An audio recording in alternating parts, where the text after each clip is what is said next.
Hello, everyone, and welcome to another episode of the Overcoming Chronic Illness podcast. My name is Dr. Bryan Rade, and I'm a naturopathic doctor. And today I am going to talk to you about the Neural Zoomer Plus. You can see in the background here of my screen, if you're watching this on YouTube or YouTube's the only video platform I use. If you're watching this on YouTube, you can see that I have a report up in the background here, and I'm excited to talk about this report because it's something we've been using at our clinic for a little while now. Been running it on lots and lots of patients, and it's something that I found to be really, really useful. Um, So, as per usual, nothing that I'm saying during any of these podcast interviews or episodes should be construed as medical advice. This is all for informational purposes only. And if you need healthcare advice, please talk to your healthcare provider to get that advice. This test is offered by a lab based out of the US called Vibrant Wellness. And Vibrant Wellness offers a whole range of different testing assays. So I'm going to talk about the NeuroZoomer Plus today. If there's interest, there's some other profiles that we run of theirs that I'm happy to talk about as well. There's one all about autoimmunity. There's one that gets into specific ways that folks react to foods. So it's different than standard IgG for food sensitivity testing. And so I might do a video on that or post a podcast episode about that at some point. So we'll see how much interest there is in this topic and kind of base it on that. With the Neural Zoomer Plus, there's a few cases that I want to go over because I'll talk about what the test involves, talk about the different things that it tests for, but then I have a few sample reports here from some patients that I've like real life patients. Obviously, the big black box in the upper left corner there. I've blocked out their names, obviously, for confidentiality purposes, but I'll go through a few sample reports and give you a bit of a sense of the clinical flavor of what this actually looks like in clinical practice, and we'll just see where the conversation goes. Um, so the NeuroZoomer Plus, it tests for 47 different markers that relate to nervous system function. The majority of those markers relate to central nervous system parameters, so central nervous system being the brain and spinal cord. There are some markers that look at peripheral nervous system health as well. So peripheral nerves being our spinal nerves, basically all the nerves that are outside of our central nervous system. And then there's also a section, as we'll see here coming up, that looks at antibody levels against different viruses and also streptococcus. So a bunch of viruses plus strep being the special bacteria that gets special mention here in the report. And the reason that we care about strep and these particular viruses is that they are implicated, or they can be implicated in different neurodegenerative conditions or neuroinflammatory conditions, such as Alzheimer's, such as multiple sclerosis, such as PANS or PANDAS, which are pediatric specific conditions. Have some other podcast episodes and other videos on social media talking about PANS and PANDAS. If you're not familiar with that, please cross-reference that if you're so inclined. And so it measures a whole whack of different markers related to nervous system function.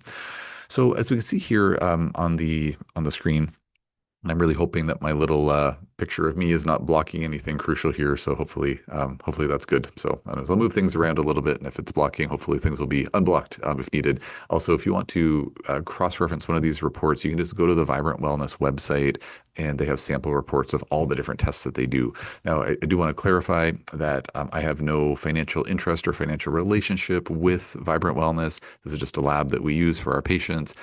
When our patients do testing through us, they pay the lab directly. We make no money whatsoever if they do the testing through our clinic or not, and I'm not financially involved. So I just want to clarify I have no conflicts of interest with talking about the Vibrant Wellness report. It's just a test that I found to be useful and wanted to share it with my audience. All of the parameters that are tested or all the markers, I should say, that are tested within a NeuroZoomer Plus are antibodies. So if we take a look here, and oh my gosh, yeah, I don't usually use a cursor here, so I'm not gonna point with my little pointer because I'm not sure if it's actually going to come up or not. So I'll just verbally describe what I'm referring to here. So if we look at the left-hand column, there's the list of the various antigens that are, in this case, demyelination antigens that are being tested. Then the next column over at the top there, it says IgG plus IgA. So that refers to these different antibody types. So we have, IgG antibodies, IgA antibodies, IgM antibodies, IgE antibodies, and IgD antibodies. And so this is looking at the sum total of IgG and IgA antibodies. The significance of that is that IgG and IgA antibodies are the antibodies that we have that are kind of like the memory antibody response, the longer standing, longer lasting antibodies. So the analogy that I use is that if, say, someone has um, say someone lit a fire and there's a fire burning as a consequence of lighting that fire. The IgG and IgA antibodies are essentially telling us that someone lit a fire at some point in the past, but there's not necessarily someone currently lighting more fires. So the fire's been lit and it's burning away. The next column over, which is the IgM antibodies. So IgM antibodies are generally the first line of immune system response that we have to an infection or if there's an autoimmune process going on.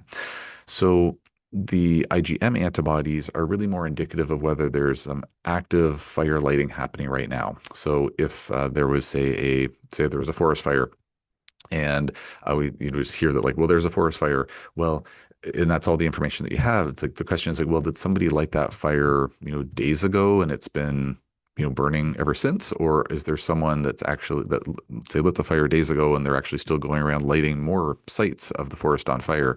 So that would be the IgM antibody levels would be reflective of that. So again, generally speaking, IgM is the first type of antibody that occurs when there's an infection or an autoimmune process happening. The IgG and IgA are kind of like the perpetuating antibodies that kind of keep the ball rolling with that inflammation, with that immune system response that's going on. So I'll get into the weeds or the specifics of why that matters or why it's good to have that differentiation moving forward with some of the specifics of some of these reports we're going to look at. But that's the backdrop. Now, if we move further over to the right, you can see there it says previous IgG plus IgA and previous IgM.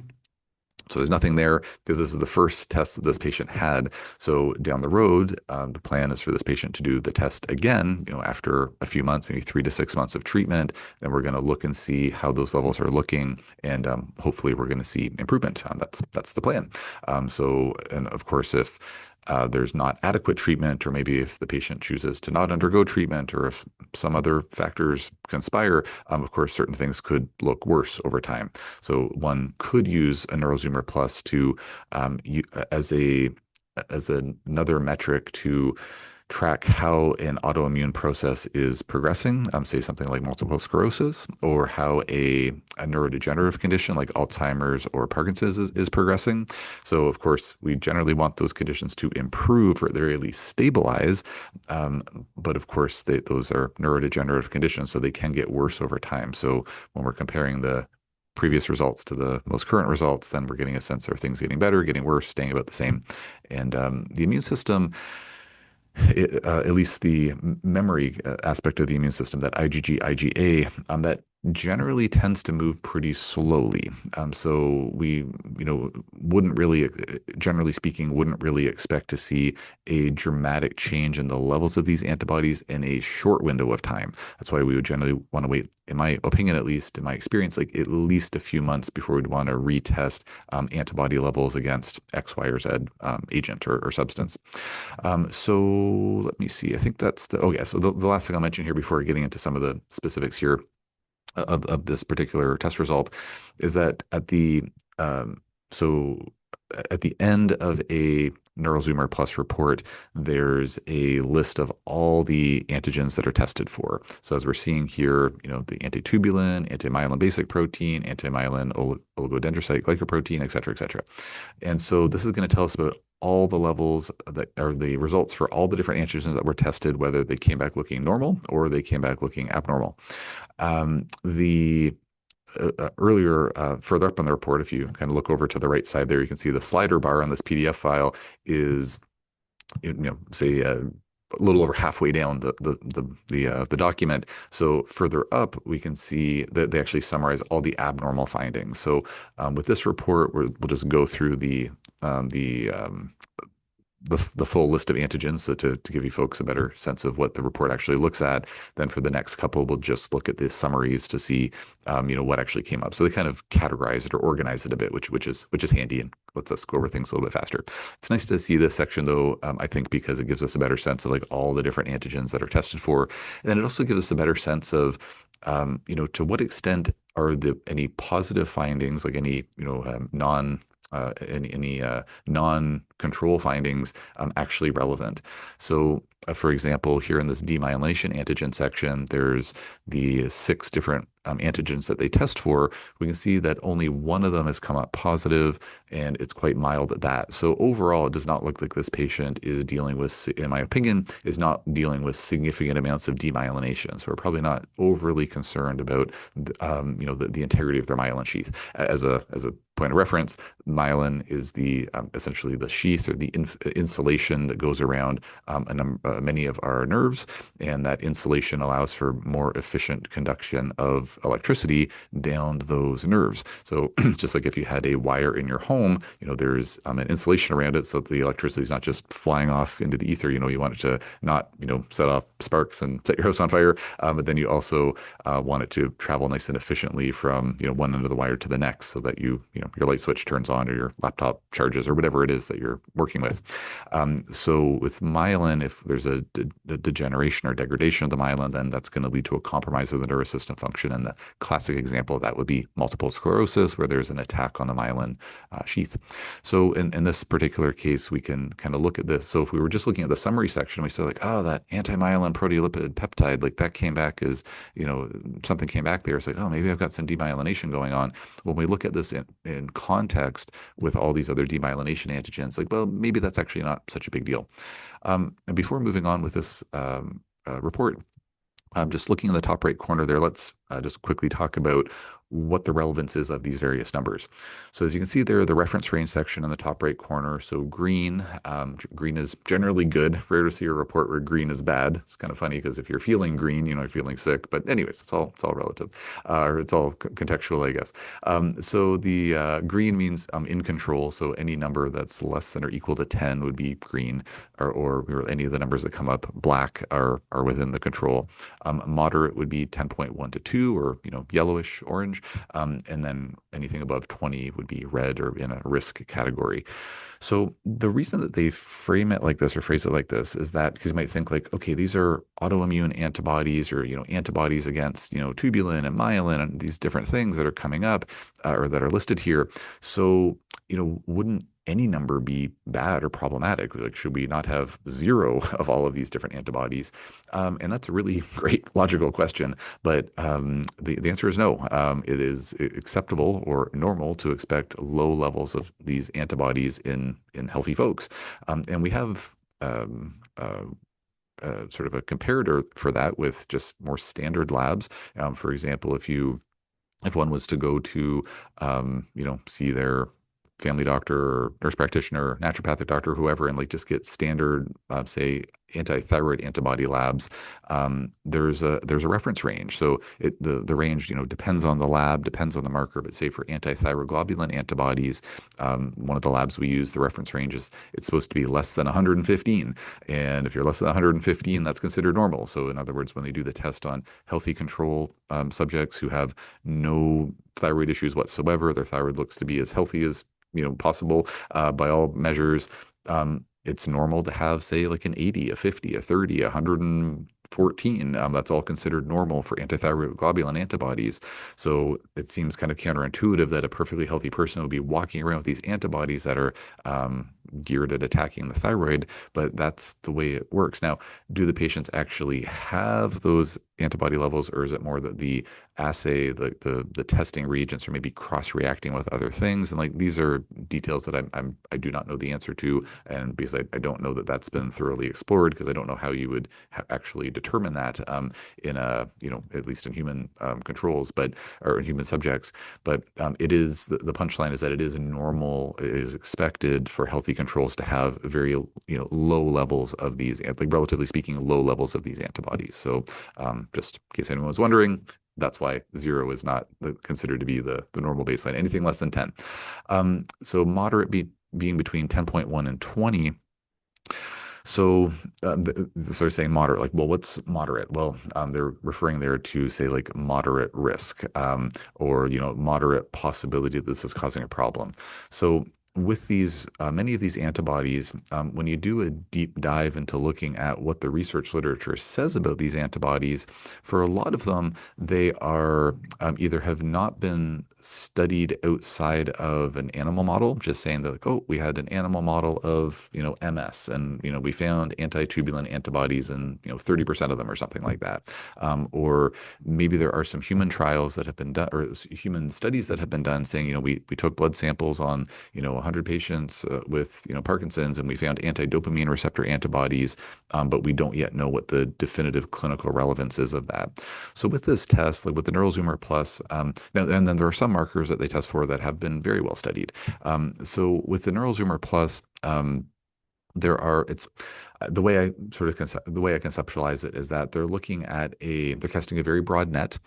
They are looking at really, I think, all of the possible markers that they can test for. They're looking to see, what are the levels of those antibodies, whether IgG, IgA, or IgM, and then presenting that data. And then it's up to us as functional medicine practitioners to figure out what that means. What's the clinical relevance of that? And then also being able to track that data over time. So, for example, if I had a patient who had symptoms that looked very much like MS, yet they have an MRI, their MRI comes back looking normal. They say have a lumbar puncture / spinal tap. That result comes back looking normal. The neurologist says like, it looks like MS, but like we're really not sure. We're just going to monitor you for a while. Say the patient's having, just some episodic symptoms or maybe some mild symptoms, but they're just kind of monitoring. Well, this might be a very appropriate time to run a NeuralZoomer Plus test. Again, not giving medical advice, just, talking anecdotally here or just talking academically. But this might be a really great time to run a NeuralZoomer Plus test in a patient like that to see what comes up.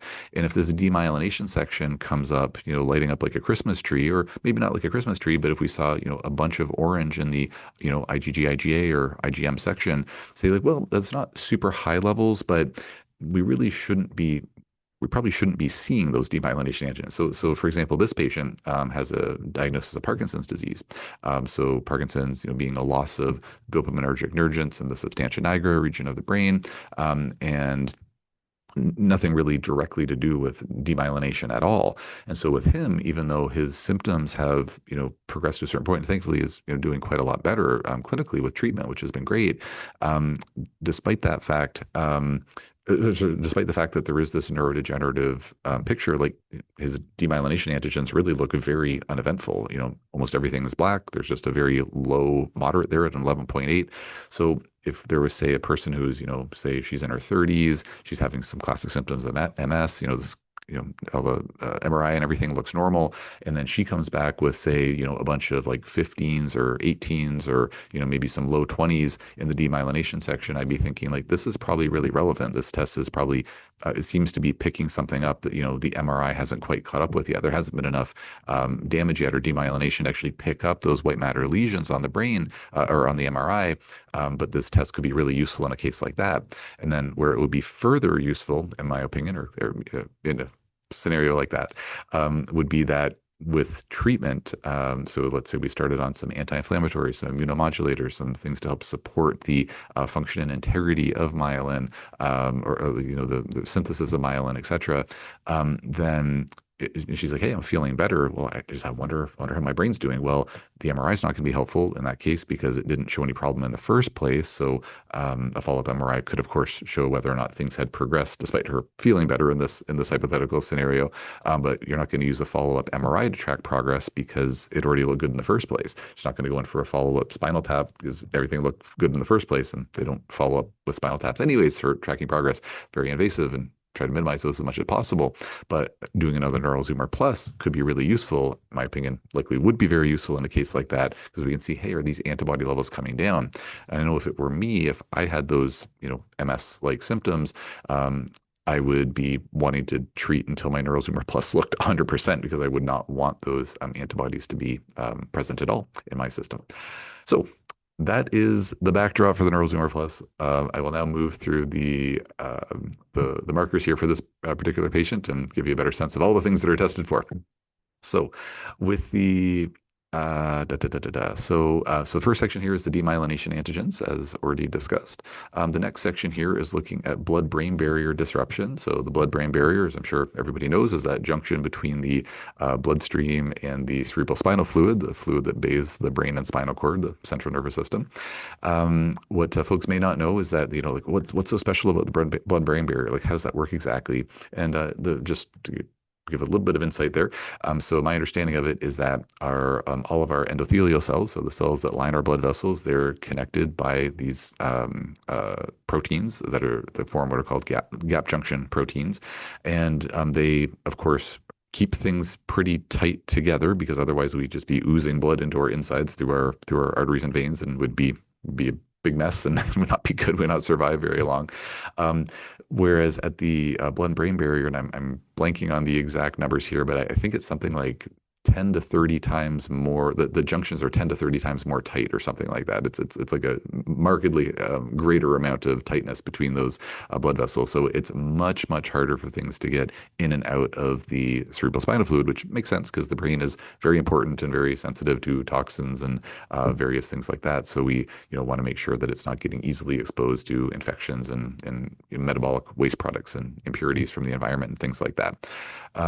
Unfortunately, when there is nervous system when there are neuroinflammatory conditions, neurodegenerative conditions, which are always neuroinflammatory in nature, or there's autoimmune conditions affecting the brain, then the blood-brain barrier can get disrupted, and we can develop what they sometimes refer to as like a leaky blood-brain barrier, just like people talk about leaky gut syndrome. People talk about leaky brain syndrome or leaky blood-brain barrier. So as we can see here with this patient, really nothing eventful coming up at all with his blood-brain barrier, which is great. Now, again, with this patient, in history of Parkinson's, was already doing quite a bit better. Like he'd been on some supplements, some dietary changes, was working with some neurofeedback, so was already doing quite a bit better before we did this test. This was more of like a check-in test. And so would have been interesting to have a baseline before we started all of that, but anyways, this is the information we had. And maybe it looked fine in the first place, hard to say. But as we can see there's 4 different markers looking at blood-brain barrier disruption. The next section here is looking at optical and autonomic nervous system disorders. So another 4 antigens there. So as we can see there, the anti-aquaporin 4, which are water channels, to my understanding, my recollection, the most prevalent water channels in the brain. So those can be significantly impaired by neurodegenerative and neuroinflammatory processes. As we can see there, is IgG, IgA is greater than 30, which is the highest result you can see. If you recall from the first page, or further up this first page, the reference range says anything above 20 is considered a risk. And so we're really paying attention to anything that's above a 20. Greater than 30 is the highest number that we can see. So whether a patient's actual result was 31, 40, 50, 60, 80, all that the assay can report is greater than 30. So we don't have a specific number there. We just know it's very high. And we can also see there that the IgM antibody level is at 13.7. So not only does it seem that the fire was, a fire had been set in the forest, but it looks like there's still some active forest fire setting as well. So this would be a good example of where, my clinical approach would be to say, like, okay, we definitely want to reduce the inflammation. We definitely want to work with some immunomodulators, but we probably want to be a bit more aggressive in terms of saying, like, well, let's really make sure we're getting on top of those immunomodulators because we know that there's some active fire setting happening. But then also looking to see, is there some trigger for this that hasn't been addressed yet? So are we missing the mold exposure? Are we missing some underlying infection? Um, are we missing food sensitivity? Is there like a leaky gut syndrome issue that's causing more endotoxin to release into the bloodstream, and that's maybe contributing to this. So it would usually mean we want to do a bit more digging, see what's going on. Now, a 13.7 isn't super high, and again, without the privilege or benefit of having a baseline. A baseline result, then we really don't know what that level looked like before he started treatment. So it may be that had we done this test a few months earlier, maybe his level was at an 18 and now it's down to a 13.7. Maybe it was at a 22 and now it's down to a 13.7. Maybe it was at a 13.7, it's still a 13.7. We really don't know. So when we eventually do a follow-up on this, then we'll have more insight. All right. And then the next section here is looking at peripheral neuropathy. So as I mentioned at the start of the episode, most of these markers relate to, are specifically looking at the central nervous system. However, there are some that look at the peripheral nerves, so those spinal nerves. So if I had a patient who had, say, otherwise unexplained peripheral neuropathy. So, they're non-diabetic, they didn't have an injury. There's really no obvious reason why they're maybe having burning symptoms or like they didn't have like a, spinal cord injury or like a disc herniation. Like maybe they have, weakness and tingling in their lower extremities and, everything's been ruled out, but we can't figure out why this is happening. These would be useful markers to look at because maybe there's some peripheral neuropathy going on. Now, this particular patient, he doesn't have any really obvious peripheral neuropathy symptoms. Now, I mean, he is an older gentleman, um, you know, so maybe if he was to really put on his thinking cap and say like, oh yeah, like maybe I don't have like, quite as much sensation in my feet as I did once upon a time, or, maybe, as folks get a bit older, oftentimes they'll feel a bit more, stiff, when they first wake up in the morning or just not quite as limber, maybe that's some reflection of some underlying peripheral neuropathy going on, but levels really aren't looking bad. Now, it is, just worth paying attention to, in my opinion, that, that anti-GM1 is at 14.6 for the IgG, IgA. So we know like some fires were set, but there doesn't seem to be active fires happening with the anti-GM1 antibody specifically. But then that anti-GM2, while the IgG, IgA looks good, the IgM is a very, very mild positive. So, something where he's not having any obvious peripheral neuropathy symptoms. I'm not getting into, we're not like specifically targeting that, saying like, oh my gosh, you should be on, like high dose R plus alpha lipoic acid and acetyl L-carnitine, and high dose methylcobalamin, like active form of vitamin B12, and all the things that we would normally throw into the mix to help with peripheral neuropathy. But we'll definitely be keeping an eye on these levels with a follow-up test, and hopefully with I recommended immunomodulation for this patient, like immunomodulators and anti-inflammatories for this patient, based on these results. And so when we do a follow-up, a few months down the road, then we'll see how those levels are looking. And as I'm saying this out loud, I'm thinking I'll probably do a follow-up podcast episode, at least some follow-up social media videos, going over, how do the follow-up results look like, so we can take a look at those, because that might be of interest. But overall, does not look like there's a ton of peripheral neuropathy going on. So the next section here, looking at markers for neuromuscular disorders. So this gets really interesting to me, anyways. Maybe to others. I hope there's some interest, anyways. Where when patients have Parkinson's symptoms, of course, there's a lot of issues with their movement, right? There's tremors. There's their gait is affected. Sometimes their ability to their speech is affected. Their balance is affected.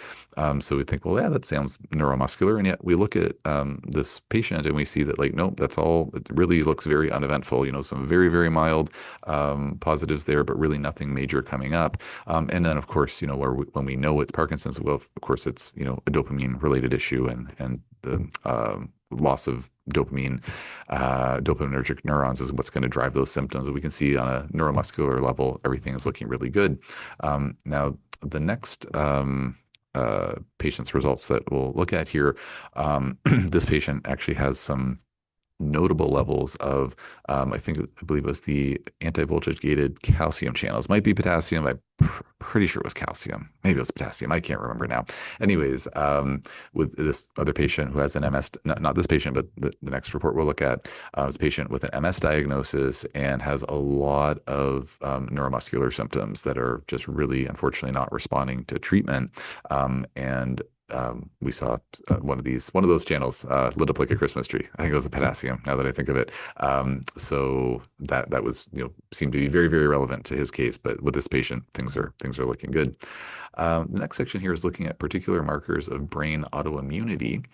So this, as we can see there, so looking at cerebellum, like anti-cerebellum antibodies, cerebellum being part of like in the back of the brain, which relates to the area that relates to your balance or our balance. It's also involved in a lot of other processes too. There's a really great podcast interview that I listened to. There's this doctor down in the States. She works out of Daniel Amen's clinic, I believe, like the Amen Clinic, where they do a lot of brain scanning, brain mapping, like SPECT scanning, things like that. Her name's Dr. Ebony Cornish. I've heard her speak about a few different topics. She's quite varied in her topics that she talks about. She talks about I've heard her talk about the cerebellum now, and then also she talks about Morgellons disease, which is quite a rare condition, but like when you have it, like dear God, you really want to make sure you have a clinician who knows about it because it's a really debilitating, challenging condition. And so, anyways, Dr. Cornish was talking about how the cerebellum is actually involved in so much more than just balance. It's involved in a lot of different, like emotional processing. It's involved in different, higher level nervous system function. Like so, of course, every region of the brain is important, and there's interplay between, all the different regions, to a large extent. The cerebellum is just more than just for balance. Anti-Purkinje cells, which is also related to cerebellar function, anti-Yo antibodies, which, if memory serves, are also related to cerebellar function.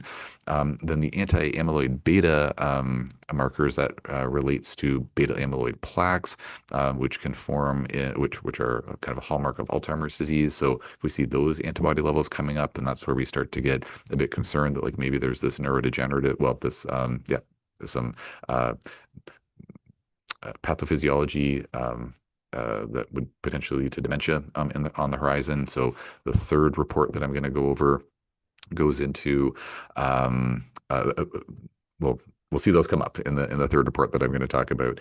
So anti-rage peptide, thinking like, oh my gosh, like anti-anger peptide, like what a funny acronym. But it's RAGE is an acronym, I believe, for receptors of advanced glycation end products. So that has to do more with like blood sugar dysregulation. If there's these glycation end products, it's where like basically elevated blood sugar levels lead to accumulation of these AGEs, advanced glycation end products, which are highly deleterious to the health and integrity of the central nervous system and can predispose to amyloid plaque formation and neuroinflammation.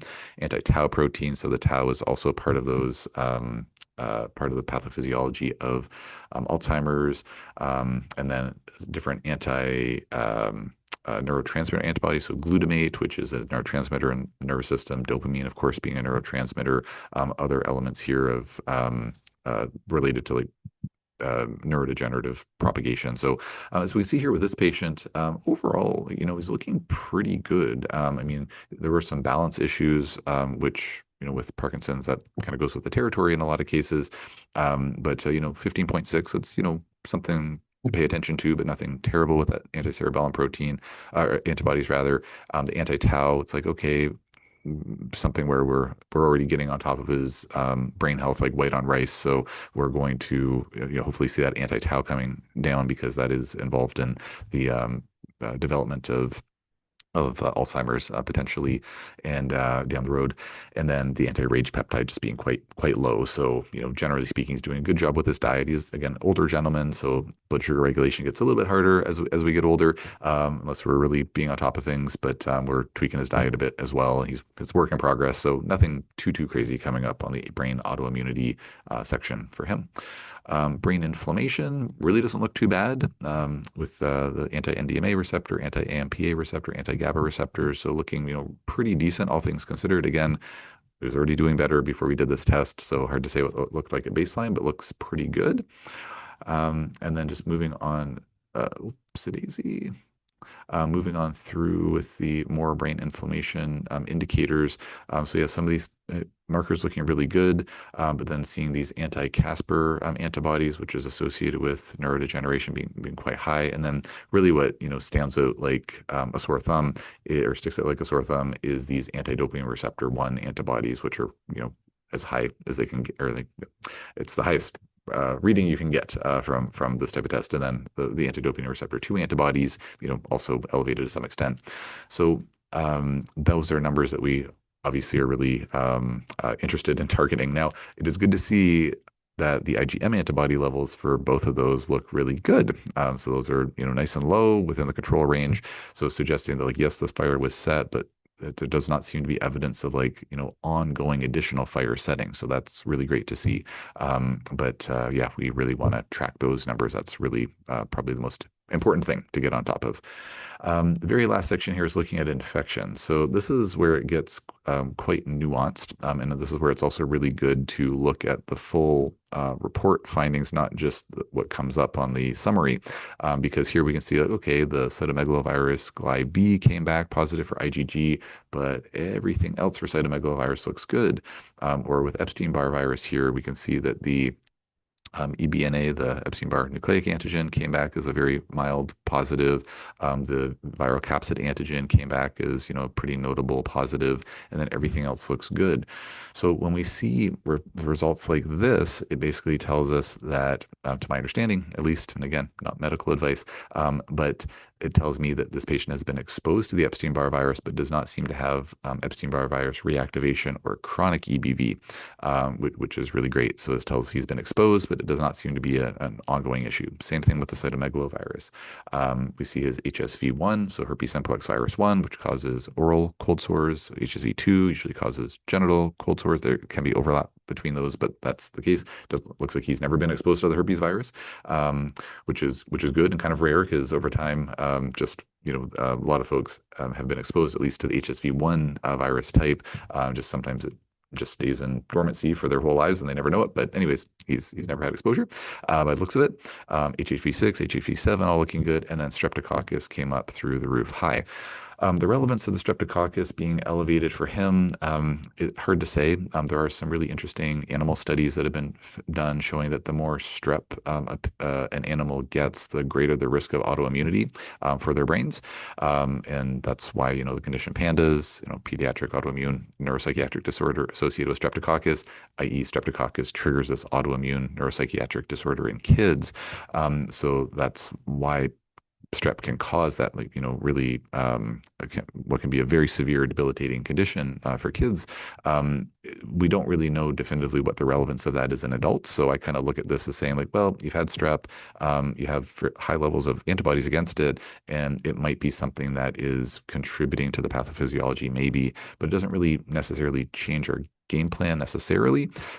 In some patients, we will really take that to heart and work with low-dose immunotherapy for strep. We'll use nasal sprays and throat sprays to try to bring down strep titers if we think that's relevant. So it can be relevant in some cases. In other cases, it might just be more of an incidental finding saying that, like, yeah, maybe the strep led to a lower threshold to develop an autoimmune condition affecting the brain, but it's not necessarily something that's causing an active issue right now. And just where we're seeing those IgM antibodies being low, it's wouldn't be the front and center thing that we necessarily need to work on, but depending on the protocol, we'll sometimes throw some strep immunomodulation support that's more specific, but the overall immunomodulators can do the trick too, depending on the case. So those are all the markers. So it's a lot of markers. And so in my opinion, the NeuroZoomer Plus gives us a lot of really useful information. It's a very comprehensive test and I really love it.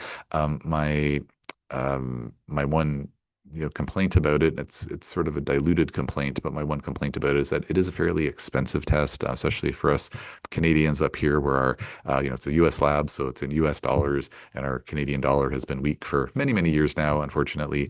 And so it's a $420 US, at least as of the time of this recording, which is, recording this on August 14th. I don't know exactly when I'll post the video, but anyways, August 2025, $420 US. It's tax exempt for us here in Canada anyways. That includes the shipping cost. Again, with our patients, they pay the lab directly. We're not financially involved with the lab. So as I'm fond of saying, don't shoot the messenger. It's not my fault. It's so expensive. So I say it's kind of a diluted complaint because yes, it's a big chunk of change, no argument on that. However, when we look at what one is getting for like the value for money on this, there are other labs that test some components of the NeuroZoomer Plus. And a lot of those labs are much more expensive if they were to be done individually. So for example, if one was to do a Cunningham panel, my understanding is, nowadays that's around $1,000 US to do that. If we were going to do a panel, like a viral panel for, HHV6, HHV7, Epstein-Barr, cytomegalovirus, like through the standard labs that we use when we're just testing for viruses, that's easily going to be like, yeah, $400 or $500, Canadian anyways, because we use a lab in Germany, which is a great lab called Armin Labs. it's when we convert into euros. So yeah, I guess it would be around $300 US or something like that. So it's when we kind of piece this all together, and that's just looking at, certain markers. That's not looking at all 47. So if we were to test for all of these different components individually, many of these tests, I don't know where else you would get them done, to be perfectly frank. The $420 price tag, like it is, in my opinion, for what you're getting, it is very reasonably priced, but it is still really expensive. So just to put it into context, I don't want to throw the lab under the bus saying like, oh my gosh, they're padding their pockets. I mean, of course they are, because they're a lab, and it's a capitalist society world that we live in. But I don't think that they're gouging people on the price is what I'm ultimately driving at. So that's what you're looking at cost wise for the NeuroZoomer Plus, and that's what a report looks like. As I was going through the report, I realized that I underestimated the amount of time it would take me to go through this report. I genuinely thought I'd be able to get through two other reports, but um, I have a patient coming in soon, and I don't have time to go over the other reports. So I'm going to officially call this a part one, and I will go through the other two reports in part two of this podcast episode. So I hope that this was of interest. If there are questions or comments about this, please feel free to post in the comment section below if you're watching this on YouTube. If you're listening to this on a podcast platform and you have questions or comments, then feel free to email my front desk. Feel free to find this on YouTube and just post the comments on there. I do look at all the comments and questions, and I will happily get to them when I'm able to. And yeah, I thank you for your attention, and I will leave it there for now.